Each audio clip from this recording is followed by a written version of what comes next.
Thank you for downloading this Council on Foreign Relations video. CFR is an independent national membership organization and nonpartisan research center. For more information, please visit us online at cfr.org. This afternoon, many years ago, when he was introduced to me as the future Prime Minister of Britain. He was then 25 years old, I think. He was the head of the policy unit at number 10 Downing Street for Tony Blair. Between then and the time that that prediction will be fulfilled, he has been schools minister, environmental minister, and is currently hanging his hat as Her Majesty's Secretary of State for Foreign and Commonwealth Affairs. David Miliband will probably be Prime Minister one day, so you can say you saw him at the Council before he was David Miliband. Let me ask you, David, what are the things as Foreign Secretary that principally occupy you these days? I mean, you are probably dealing with Iran, but Iran is part of a broader challenge, you were telling me. Yeah. Well, thank you very much to everyone for coming. You want to sort of ski off-piste, really. Yeah. This is David wanted to give a speech, so this is his opportunity. I'm just conscious all these people have come for a discussion about counter-proliferation. So you might want to take a vote at some point as to whether or not we want to talk about that. This is guided democracy, right? As Lee Kuan Yew might say, no votes. The wisdom of crowds. If they all walk out, we'll know. What's on my mind at the moment is the following: that I think you can make a pretty good case that this is the last election, the last US presidential election, that gives the winner the chance with the European Union to use the transatlantic alliance to forge and define a global foreign policy agenda. That if the next president stays in office for 8 years, in 8 years' time, the idea that a transatlantic alliance can come together and set a global agenda that is an inclusive global agenda of the rising powers, so we're under no illusions. I'm not talking about recreating a transatlantic empire. But I do think that in 8 years' time, it's easy to imagine that it will be practically impossible for a transatlantic alliance to set a global agenda for the global rules of the road. I still think it's possible. Why? Because power will have shifted? Yeah. I mean, there are three great shifts in power going on around the world. There's obviously a shift in power from west to east. There's a huge shift in power from the national to the international level, and there's a critical shift in power, in my view, going from governments to people. That's why I talk about a civilian surge around the world, the benefits of communications technology, the fact that there's an emerging global consciousness powered by those technologies, that people are inspired by what they see and know about around the world, that allows them to recognize how other people live their lives and to ask questions about why they're living their lives in a particular way. I think that that's an underestimated shift in the balance of power, and it's why, whether it's bloggers in Iran or demonstrators in Rangoon, these are people who are trying to live out their own sense that they want to define their own future, and I think that's a big part of the shift of power. Now, in that context, I think that there remains scope for a transatlantic agenda that takes some of the things that we believe in very, very strongly.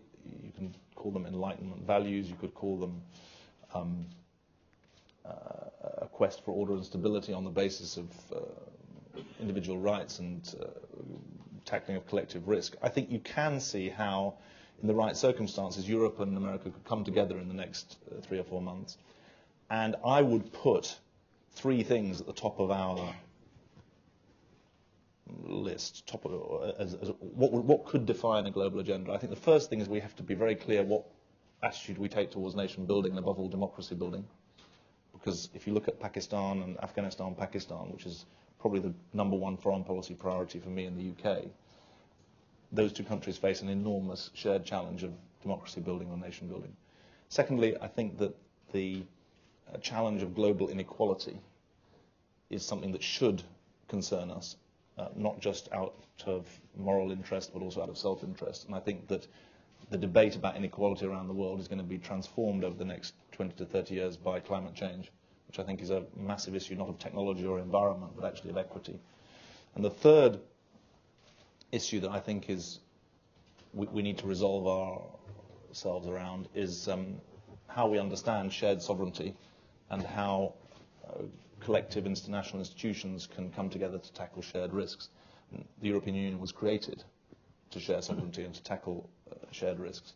But many of the things that we're debating at the UN this week, from the reach of the ICC into Sudan to the defense of the Non-Proliferation Treaty and sanctions against Iran, those are issues of the balance between national power and international rules. And I think that it's right that we get into that in a very fundamental way.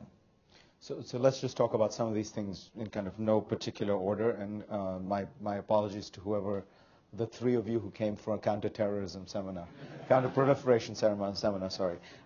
Pakistan, Afghanistan. The two candidates here are both agreed on very few things. And one of them is that there should be a surge, Iraq-style, in Afghanistan.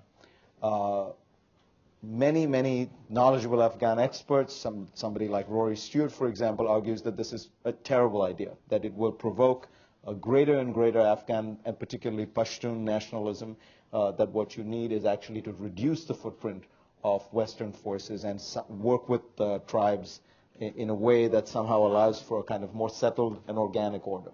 What's the right answer? One of the first rules of British diplomacy is you must never take sides in an American presidential election. But I'm in a happy position where I can either agree with both of them or disagree with both of them. I mean, I think you'll know what I'm saying if I choose my words carefully and say more foreign troops are certainly not the answer to Afghanistan's problems. They may be part of an answer, but I think it's very, very clear that we're never going to have the level of troops in Afghanistan that the Soviets had. And they were not able to subjugate the people of Afghanistan. They had 200,000 troops at some point in the 1980s in Afghanistan. Now, coalition troops at the moment are 40,000, give or take. We have 8,000 troops in Helmand. The key variable is not the number of foreign troops, it's the number of Afghan troops. The Afghan National Army now has 58,000 members. It's pretty clean. It's pretty effective. If I talk to our troops in Afghanistan, they say, and if they go out with the Afghan National Army, they feel like they're with serious and relatively safe people they'd want to be working with. So when it comes to the military side, the key variable is building up the Afghan National Army. It already has a target of getting to 122,000. But obviously there isn't a military solution in Afghanistan. That's why you can talk about a civilian surge or a political surge. I talk about in Afghanistan and Pakistan, and the issues of governance, especially local governance, but also national governance in Afghanistan, is absolutely central. And it's going to be that the military can create the space, and in the 5 population centres of Helmand where we are, more or less, we are supporting the Afghan National Army in creating space for civic institutions to grow. But I think it's important that we recognise that there isn't a military quote-unquote solution, and there certainly isn't a military quote-unquote solution that comes from the imposition of foreign troops. Which is a good thing given the state of the British expeditionary forces. Is it fair to Why did you say that? Is it fair to say that you don't have many more troops to send? In other words, Max Boot, who I was looking for, a council senior fellow, has written very eloquently on what he sees as the decline and fall of the British armed forces, that you've hollowed out your military to the point where it would be very difficult for you to send expeditionary forces in any greater numbers. Well, we have about 103,000, 105,000 men and women in uniform.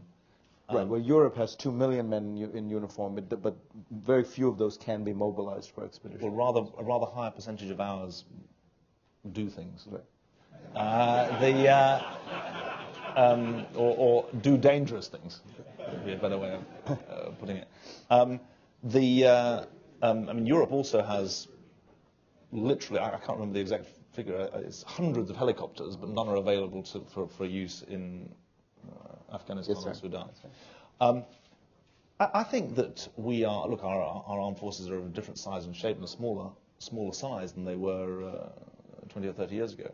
But I think that the work that they're doing in Afghanistan and some of the work that's been done in Iraq, never mind the work that's been done in Kosovo, has been of unbelievably high levels of intellect, skill, bravery. Nobody's disputing that, but the question is there political will in Britain to move to restore some of its capacity? Well, I mean, we have 8,200 troops in Helmand province. The future of Helmand province is not going to be achieved by having larger numbers of British troops. That's not the answer, because we can play an important role in training. We can play an embedded role. The sort of MIT experience in Iraq, I think, is quite relevant in all this. But we're not trying to create a colony. We had a very large army when we had colonies. We don't have a colony anymore, and we're certainly not trying to create a colony in Afghanistan. Well, and actually, most of the troops in Afghanistan and Iraq were Indians, I would point out. When Britain ruled, it ruled through the India office. So, but another of your great problems, Iran. Everybody. You've been very kind of not pointing out that the Durand line between Afghanistan and Pakistan drawn, by the way, was drawn from my office. and still disputed. Exactly, and you still have both the Pakistani president and the Afghan president say the whole problem is the Durand line, which divides the Pashtuns. But the new Pakistani president and the new and the existing and the Afghan president, they're actually going to make a go of this in a way that the previous Pakistani president couldn't do with the present. Do you feel that the current president of Pakistan has the army on board, and that this will? Well, he's the democratically elected president. Well, that would mean no. It's very it's very important. It's very important. It's very important that he has the whole of the army. And when you refer to the armed forces, you know as well as I do that it's important to refer to all aspects of the armed services. Well, and what's your sense on that? I mean, have you? Well, I think that he's got a massive challenge. I think that the army does not want to be returning to lead the government. I'm confident that the leadership of the Pakistani army prefer to run the armed services rather than run the whole country. And I think that it's all hands to the pump really to support the new government. My own view is that 30 out of 60 years military rule is an important part of explaining the Pakistani problem. And the fact that the Pakistani army is the most efficient, revered, effective institution in Pakistani society says a lot about the strength of that institution, but also about the problems of the country. Iran. You've been very outspoken and taken a kind of fairly tough line on Iran. But yet nobody has sort of solved the Gordian, the problem, which is Iran continues to enrich and the West continues to talk, and the sanctions do not seem to have any effect. So what do we do? Well, I think the policy hasn't yet worked, but I don't think it's failed. And I don't think one can spend 30 minutes looking at the Iranian economy and say that the sanctions are having no effect. Well, they're not having the effect of stopping them from enriching. Hang on. The Bazari, who are a critical political group, although they're a relatively small economic group in Iran, are really being squeezed.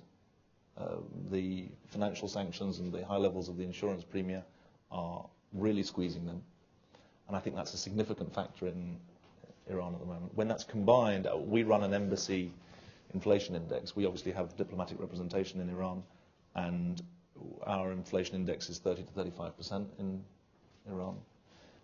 This is a country whose finance minister has just been resigned and given a speech denouncing the policies of his own government.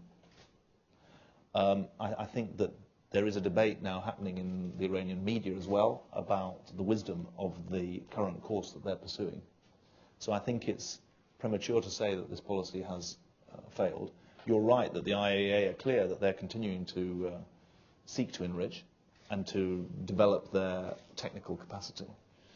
I think that we have a job to do to turn the tables of the debate, because the presentation from, and this speaks to the whole counter-proliferation agenda actually, the presentation from Iran is that we are trying to deny them their rights under the NPT, whereas actually the offer that is now on the table, including from the United States, is of economic, political, but also scientific collaboration, including on civilian nuclear power.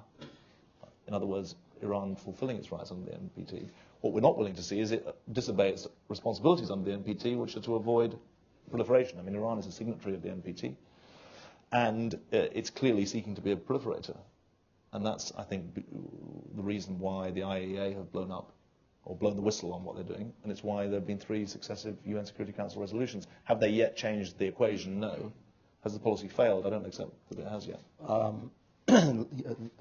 Was it yesterday morning, Ahmadinejad had a little breakfast for about 10 people. I was there. I asked him about the international consortium idea. He said, we have always been in principle in favor. The problem is the Brits and the Americans. Well, look, the idea of an enrichment bond is something that we've been pushing. The supply to the Bushehr reactor. No, but an international consortium in Iran. Well, I think that the key is whether or not they are willing to disavow their dual-use program that they've got at the moment. That's why the E3+3 have been very, very clear that the suspension of the existing program in phase 3 of the negotiations is the prerequisite for a serious discussion about the way in which the civilian nuclear program can develop for or in Iran. But let me understand. You are saying that it is conceivable that there could be enrichment, the fuel cycle could be established in Iran, but there would be an international consortium of scientists monitoring it? Because I thought the I'm saying something different. I'm saying that we have specified that Iran must come into compliance with its NPT obligations. In other words, it must overcome the distrust, never mind the malfeasance that's been and the mendacity that's been at the heart of their program. We have not specified that there are only a certain number of trajectories for the civilian nuclear program for the future. What we specified is what is not acceptable. And it's not acceptable to have secret programs. It's not acceptable to deny data and information to the international community. It's not acceptable to deny access to key papers for the IAEA. And I think that if Iran is willing to play by the international rules, it will find that actually there is a serious hand of engagement that is there from the six. And it's actually written down. You can read it on the website. I mean, the papers that we've sent to Iran are published. And an international consortium in Iran with the... Well, I haven't specified that. No, I'm saying is not ruled out. Nowhere in our documents do we rule that out. No, we don't. We haven't ruled out. What we've ruled out is the defiance of the IAEA and of international rule and international law, actually, in this case. And the trouble is that the history of the Iranian program means that no one is going to approach their propositions with anything other than an extremely skeptical eye, for very good reason. I mean, I hope someone asked President Ahmadinejad whether he stood by his description of Israel as a cesspool of humanity that deserved to go down the slope of delivery from the face of the earth, which is what he said at the UN on Monday. So that is the context in which people are extremely skeptical about Iranian professions of innocence. We're in New York. You can be rest assured that he was asked that question. Let me ask you about other challenges you face. The Russian attack on Georgia. Do you think that President Saakashvili made a tactical mistake, as Carl Bildt put it, in attacking Russian forces? Well, it's clear that there were rights and wrongs, both on the Ossetian side and on the Georgian side, in the run-up to the invasion. And we've said that from the beginning. We've also said that if there's any evidence of the human rights and war crimes, human rights abuse and the war crimes that the Russians have alleged, they should be investigated without fear or favour by third parties and appropriate steps taken. So, I'm sure there were wrongs. The question is, does that justify the Russian invasion, and does it justify the recognition of two territories that are actually part of Georgia, to which our answer is no.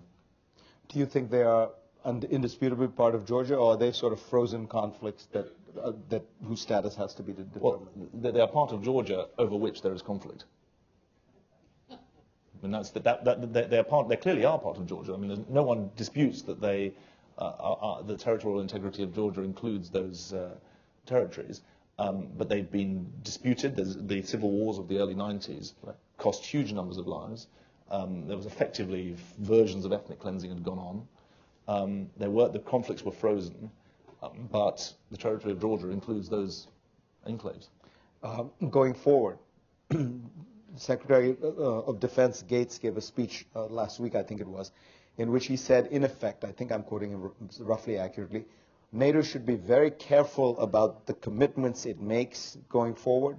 It should instead focus on honoring the commitments it has already made, which I took to mean we should be very careful about making Georgia a member of NATO. Instead, we should be sure that we can actually protect Poland and the Baltic republics from a Russian attack.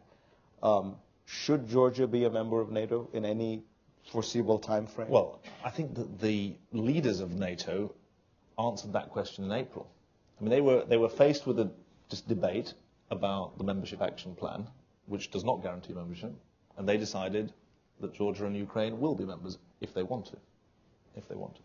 And in Ukraine, it's far from a universal aspiration to join NATO. It's a pretty universal aspiration to join the European Union. It's not a universal aspiration to join NATO. I think that no one is talking about them joining NATO in the immediate period. What I think we're talking about now, through the NATO Georgia Council and the NATO Ukraine Council, is building up the capacity of those countries. And I think the most important thing in thinking about this, the fundamental divide about these countries is whether or not they are independent sovereign countries that can control their own destiny, or whether they are quote-unquote ex-Soviet space. And if you still see the map of that part of the Caucasus as ex-Soviet space, then you have a different view than if you see them as populated by independent countries with their own sovereign populations who are making their own decisions. And I think it's very important for the future of Russia, actually, that it comes to terms with the fact that while they may have interests, and they obviously do it, they'll always be neighbors of Georgia. But I don't think they have, I think they've got to realize that actually the world's moved on, and that the relationship that Georgia will have with the West is not to the exclusion of its relationship with Russia. And actually now it's in the interests of Russia to have a thriving Georgia, not a supine one. But were Georgia to become a member of NATO, Article 5 would commit, Britain is now in favor officially of Georgia being part of NATO. Article 5 would mean that Britain is saying that if Russia and Georgia went to war, Britain would go to war with Russia over Georgia. Well, it couldn't join NATO unless you were willing to make that commitment. So you are willing to make that commitment? Well, that depends, doesn't it? Because it depends on the development of Georgia. It depends on the choices that the Georgians make, and it depends on the final decision that's made by NATO. And what I would say to you is that is still an open question, how that development takes place and what the Georgians want to do and what the Ukrainians want to do. But it would be irresponsible to allow them to become members unless you're willing to make that commitment. And I think what's really important is to look at the experience in the Baltics. See, those three Baltic countries, Estonia, Latvia and Lithuania, they're now members of the EU and they're members of NATO. And they are embedded in Western liberal institutions, more or less. And that's fundamentally why they're safe. They are confident in themselves, they're confident in their own people, and the idea of them trying to be subjugated from outside is something that I don't think is really on the cards. Now, the Ukraine question is different from the Georgia question. I think that's worth teasing out. I don't really accept that. So you said, is there you either consolidate existing members or think about future members.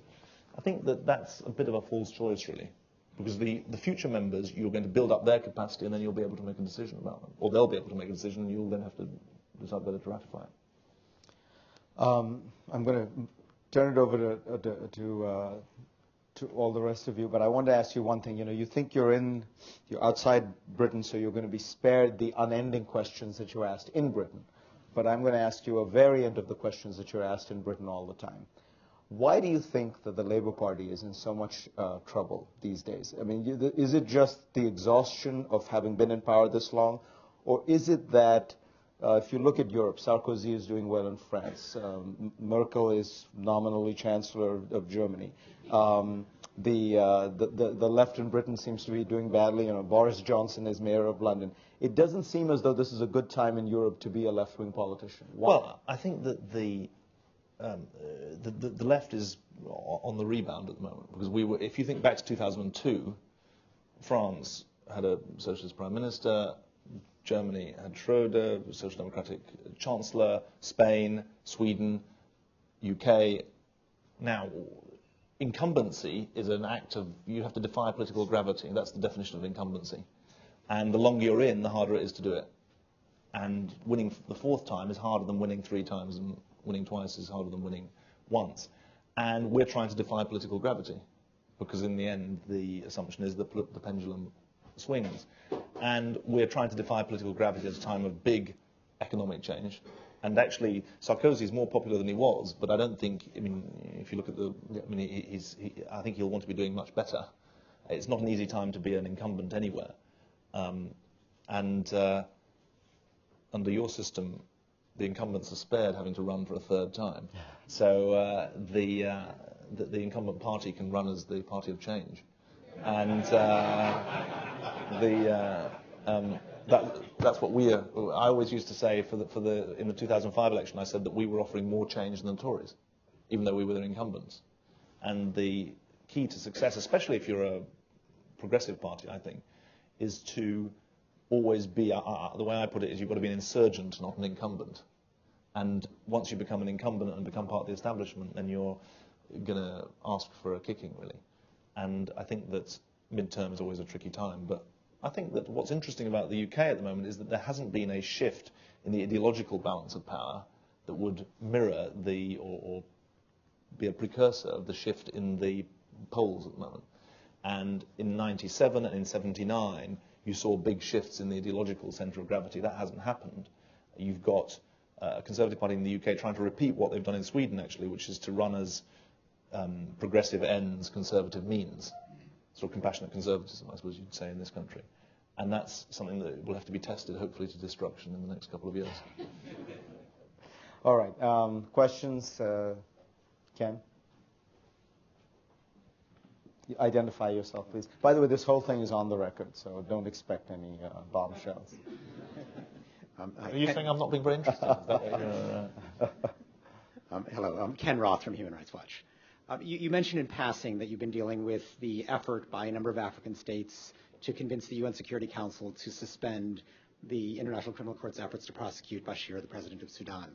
And I wanted to follow up on the British position on that, because as I understand it, Britain has articulated appropriately high standards before it would even contemplate a so-called Article 16 deferral. I mean, essentially, complete cooperation with the deployment of peacekeepers, serious peace negotiations, an end to the attacks on the camps, and surrender of the 2 ICC suspects.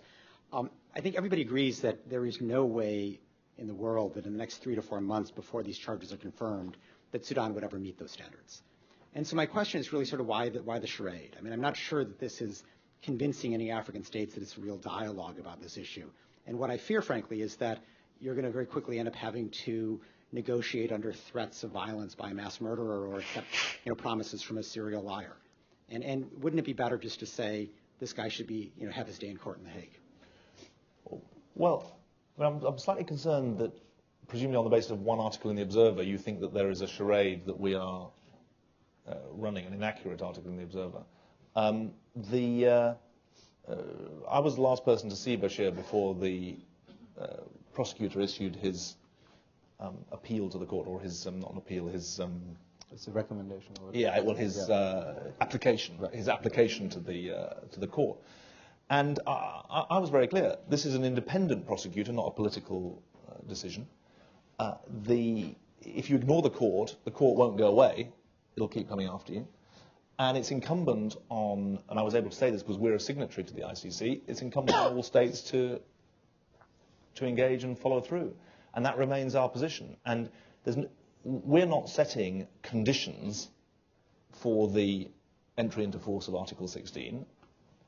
Article 16 exists, that's a fact, it's part of the ICC statute. So other people can debate it. But it's absolutely clear that the court needs to have its day in court. And that is written into the ICC statutes. The bar is set high. I think, I can't remember the exact language, but essentially Article 16 is triggered in exceptional circumstances, more or less. That seems to me to be right. And it's simply a matter of fact that that is the situation. And we will continue to advocate for the court as an independent entity and continue to fulfill our responsibilities as a P5 member in saying, well, yes, there is this Article 16, but it sets the bar very high and it's for exceptional circumstances. And that's the plainest way of speaking, I think, on it.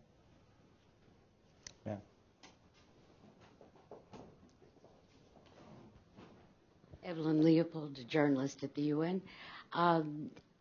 But you are, if I can follow up Ken Roth's question, you are considering invoking Article 16. I mean, this is pretty common knowledge, and I'm wondering in what way and how. I don't And accept... secondly, can I ask something on Iran quickly? No. One question per person. I don't think And you just asked. you allege that we're considering. That's not true, actually. Other people are advocating the invocation of Article 16, and we've said nothing's happened to justify the... Do you want to explain Article 16? Article 16 is to postpone by a year an indictment and to give a year's stay of indictment. Other people are proposing that publicly. We've said we haven't seen anything yet that justifies the invocation of Article 16. The facts of Article 16's existence and the role it plays in exceptional circumstances is there. Let me ask you a kind of slightly stepping back question. If you're trying to get Bashir to do something, is it helpful or unhelpful to have an indictment? In other words, is it going to be easier to scare him into doing something, or does it put his back up against a wall and actually complicates your life? If the point here is to get some kind of a political resolution where maybe he does resign, but more importantly that there's some kind of resolution of Darfur. Well, I think that is a question which is reasonable for commentators to pronounce on. But if you're a foreign minister and you say the decisions of the court are independent decisions that should be taken on the basis of the facts and the law, and that the political decisions should be taken on the basis of the political situation, it's not helpful for me to speculate as to the right way to put quote-unquote pressure on a member state. I believe all member states should cooperate with the ICC in full. Including your closest ally. All member states should, all states should cooperate. But I don't think it would be, I think that would, if I said to you how I thought the court should be quote-unquote used to put pressure on a president of a country, I think that would be to abuse the independence of the court. I think I have to be careful in that. Sir, at the back. Stuart Patrick, I'm a senior fellow here directing a new program on international institutions and global governance. And I wanted to pick up on the third of your points for a transatlantic global agenda. It seems to me that in addition to coming up with new rules for sovereignty in an age of global threats, one of the things we have to worry about is trying to make existing bedrock institutions of international governance more representative, more effective, and more accountable. And in that regard, I understand that the Prime Minister's office, and probably your office as well, has done some significant thinking on this. And I wonder if you would address, in particular, three different sets of institutions, the Security Council, the G8, and the international financial institutions, and give us some sense of, realize it's a tall order. You can choose one if you'd like. But very quickly. I mean, we support UN reform. The 4 new members plus representation from Africa. I think that, there's an argument, India, Japan, etc., getting them on, is that a way to, will you make the Security Council less or more effective? I believe that there is we're coming towards a crunch where the lack of legitimacy in the institution is going to fatally wound it. And I think that is really dangerous. And so that's why I think it's right, although we are one of the P5 now, I think it's right that we should be advocates of reform. I also think that the G8 needs to expand. I think that, it's interesting, we were the country that expanded the G8 to take care of the climate agenda in 2005 and created the G13. I have no sort of theological view that it should be 13, not 14, but I think that it's not going to... Do you think China should be in or out? Oh, in, definitely. Definitely in. It's got to be in. Ma'am at the back there. Thank you. Peggy Hicks, Human Rights Watch. I wanted to ask about the UK's reluctance to acknowledge the extent of human rights abuses committed by its ally Ethiopia in Somalia and the Ogaden, and wouldn't UK interests be better served in combating terrorism and development in those places by confronting those abuses and pushing for accountability? That's really tough. I don't know is the answer to that, really. I think that...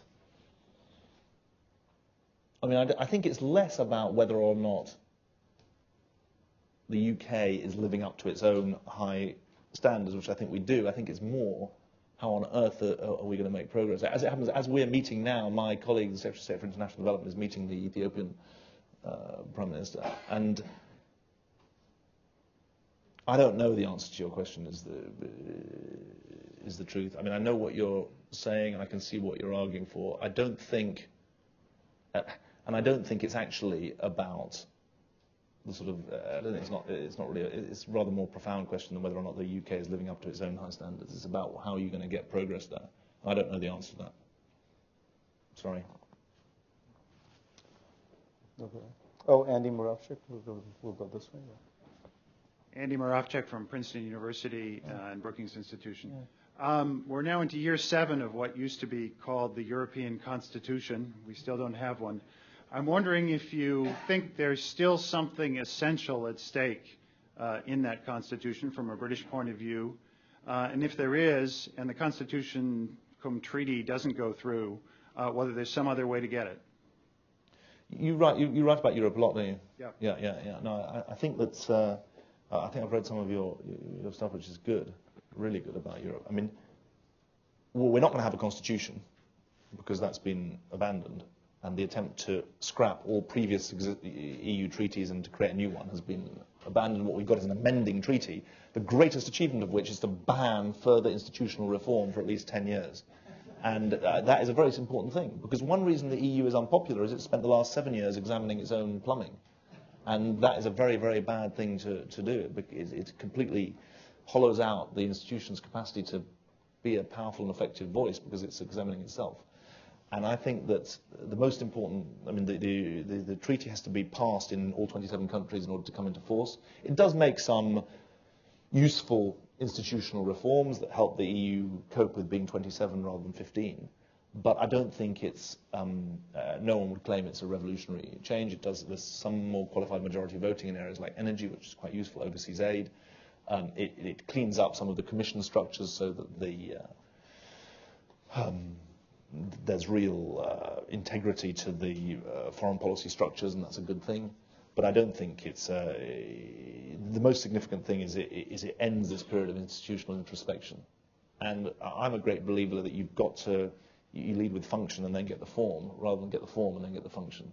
And I think that the EU's challenge is really an exciting one, because for 40 years the EU has been driven forward by a view that the threats to its security and prosperity come from within its borders.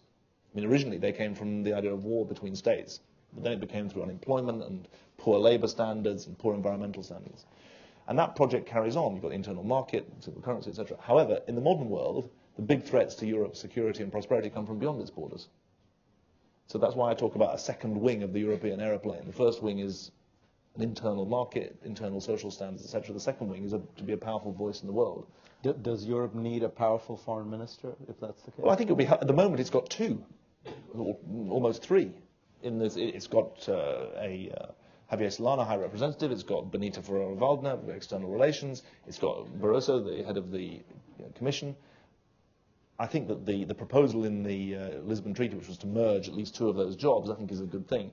We don't call it foreign minister, because there are 27 foreign ministers, and the job of the High Representative, I mean, the jargon is ghastly, is to carry out the will of the 27. And the real challenge is, can you have a coherent foreign policy of 27, or will you always fall to the lowest common denominator? If you think about what's happened in Kosovo in the last year, that has not been lowest common denominator politics. It's actually a story of highest common factor. Not every country has recognized the new Kosovo, 21 countries have recognized. But 27 countries agreed to put 2,000 ESDP monitors in there, ESDP peacekeepers in there. So and you've got 16,000 NATO troops as well.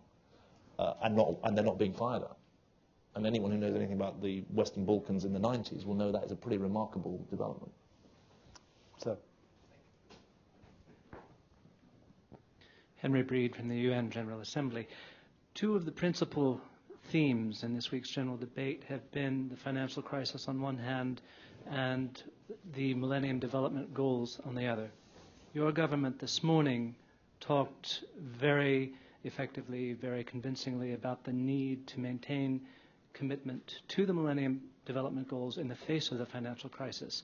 How do you see that happening, and how do you see convincing your constituency of its virtue? That's really interesting. I mean, the Prime Minister spoke at the UN General Assembly today, and he sort of took head on the argument, does the financial crisis mean that the world is going to relax on the Millennium Development Goals? And he argued it mustn't.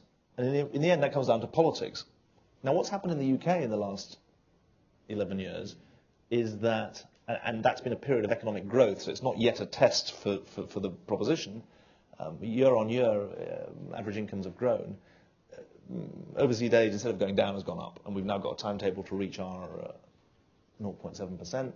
And I think that and all the other parties are now committed to the same timetable. So the politics has changed, in a pretty fundamental way. And I don't think it'll get rolled back, interestingly enough. I think the political centre of gravity has shifted on this issue. Whether or not that is doable internationally, I mean, there is pressure in some European countries on overseas aid commitment. I just think it's very, very important that they don't, really, and it's a matter of politics. One thing that will make a difference, I think, I wrote the 97 manifesto, and the Labour manifesto, and it was too easy to say you can make poverty history by increasing aid. I think people now are much more conscious that trade, conflict prevention, good governance, as well as aid are vital to it. And I would say that people will, if we look like we're taking the pressure off on good governance and trade and conflict prevention, then we'll be in trouble on the aid commitments. Thank you. Joanna Weschler, Security Council report. You started out talking about the power shifts, and it seems that there have been some power shifts also within the Security Council of the UN, and in particular within the P5. We had two double vetoes, the first two double vetoes since the end of the Cold War, one on Burma, one on Zimbabwe. These just happen to be cases related to democracy and human rights. So A, do you think this is a trend? And B, what needs to be done, what can be done for the Council to regain a degree of consensus and to simply be able to be effective? Can I ask you a question? Were those really the first double vetoes since the end of the Cold War? Mm-hmm. It's really significant. It's very, very significant, Burma and Zimbabwe. Look, the issue at the heart of it is ironic, given what's happened in South Ossetia. Because the issue that drew the Russians and then the Chinese to veto was, quote, we don't interfere in the internal affairs of other countries. So this is a profound issue, not a peripheral one. And I think it is significant that, I mean, someone said that the Zimbabwe vote was a sort of canary in the mine for Russia's new attitude. In fact, you could argue it was the opposite, because they argued against intervention and internal affairs in another country. I think that there is we've got to be honest, there's division about this at the moment. There's a fundamental division. And I went to China in February, and I gave a speech there about what I called responsible sovereignty, which tried to take head on. Bob Zoellick made a speech about responsible stakeholder, but there's no such word as stakeholder in Mandarin. So I thought it was important to try to take on, to accept national sovereignty as being a really important foundation of global order. But then ask yourself, is it qualified at all? And I think it's qualified in two senses. One, it's qualified if you abuse your own people, then your sovereignty is qualified, and you do make yourself susceptible to foreign intervention of a range of kinds, not only military. But secondly, if you abuse the rights of others beyond your own borders, that also carries consequences. And so I think that sovereignty is qualified, but I think we have to engage on that debate. Now, what's interesting, I think, about the debate in China, in an area, let's think of a less contentious area, sort of climate change, the debate has changed there partly because they recognise responsibilities to the wider community. And I think that the Chinese debate has moved on climate change myself. There are probably Chinese scholars here who've got a better view than I have, but I think it has changed. Now, that's in a way the easy one, because easy is the wrong way of putting it, it's an easier one. On the hard security end, there's still very, very strong difficulties. And I think that the way this will be played out, which is a way of answering your question, is how responsibility to protect is developed or is not developed. Because I think quite a few people have got buyer's remorse about R2P. And I think that's pretty serious, really. But that's where you'll see this developed. Were the Chinese helpful on Burma or not? The Condi Rice says that they were actually somewhat helpful. Let me choose my words carefully. They were more helpful than some other countries. Yeah. There are two countries that border Burma, China and India. So. My name is Roland Paul. I hope you don't think this is an awkward or tactless question, but it's common knowledge that Gordon Brown is struggling to retain his position as Prime Minister of England, and your name is mentioned as a likely alternative. But according to the New York Times a couple of days ago, Brown said or did something that was a brilliant stroke to turn the tables on you. And the Times, in its fine reporting, failed to say what that was. So maybe you could tell us or what the I can put your mind. He didn't need to turn the tables. He made an outstanding speech at the party conference, which is a good thing. I don't support a leadership election in the Labour Party, and we carry on that basis. He made a great speech. He's a man of real values and integrity and drive. I think you've seen that on show actually in various of the UN fora this week. The Millennium Development Goals Summit yesterday was in large part his creation. And so I would say to you, don't believe everything you read in the newspapers. Except The Guardian. What? Except The Guardian. Why except The Guardian? Your article in The Guardian, in which you laid out a vision for the Labour Party. But I mean, Gordon himself said this was an article that any member of the cabinet could have written, and he could have written. So it's slightly odd to say that that's sort of against what he's saying. And I think it's important that if you're in politics, you've got to run your own department. You've also got to stand up for the collective responsibility of the government as a whole, and that's what I do. Hi, Lane Green from The Economist magazine. I think it was Macmillan who said that Britain should be wise old Greece to America's Rome. Right now it's looking like we're Rome in about 475 AD. And a quick plug, on economist.com, we're running a thing called a global electoral college where everybody in the world outside the United States can vote for president. We have an embarrassingly blue map, almost entirely except for El Salvador, which is currently barely leaning John McCain. But one of these guys is going to be president of the United States, and without fear or favor, what's the first piece of advice you would, as wise old Greece, give to Rome? What's the first symbolic or practical thing that a new president can do to restore America's reputation? That's interesting. That's interesting. I mean, I hate the sort of snobbery that's associated with British pretensions to lecturing in a Macmillanite way. So I prefer not to do it in that. You can probably learn more from my mistakes than from our lectures. But what would be the first?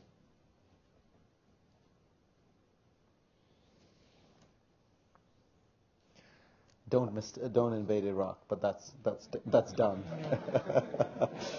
I tell you what I would think. The last time I was here, we had a dinner at the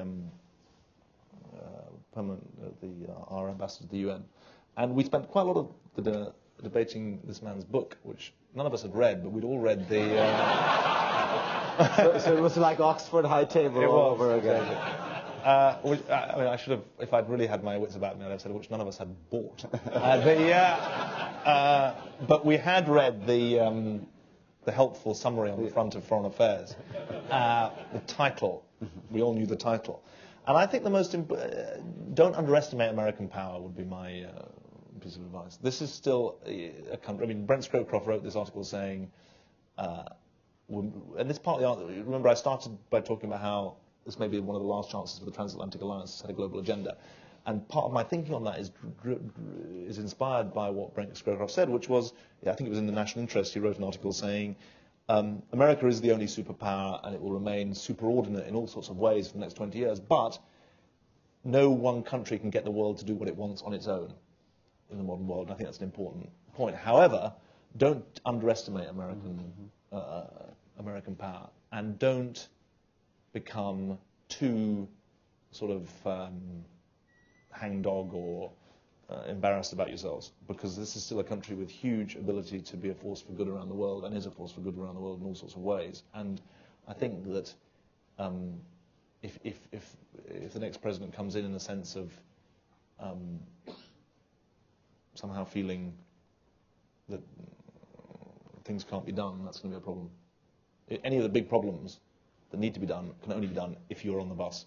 And so whether it's inequality and climate change or conflict prevention or counter-proliferation, which we have to mention because these people have come here to talk about this. I gave you a chance to talk on Iran. The counter-proliferation, remember the two challenges to the counter-proliferation agenda, just to let me do my 30 seconds on this. There are three commitments in the NPT. One is not to proliferate, the other is to disarm, and the other is to promote safe use of civilian nuclear power. And the whole disarmament argument is a very important part of this, because the allegation of hypocrisy is that we rearm like crazy ourselves and we stop everyone else. Actually, we're serious about our disarmament responsibilities. We've had a 75% reduction in our nuclear arsenal over the last 10 years. And I think that the debate that's been started by the Schultz et al. Group, A World Free of Nuclear Weapons, etc., is an important part of the conditioning to help remake the NPT bargain. And I think the bargain has to be remade because it's been a brilliant bargain.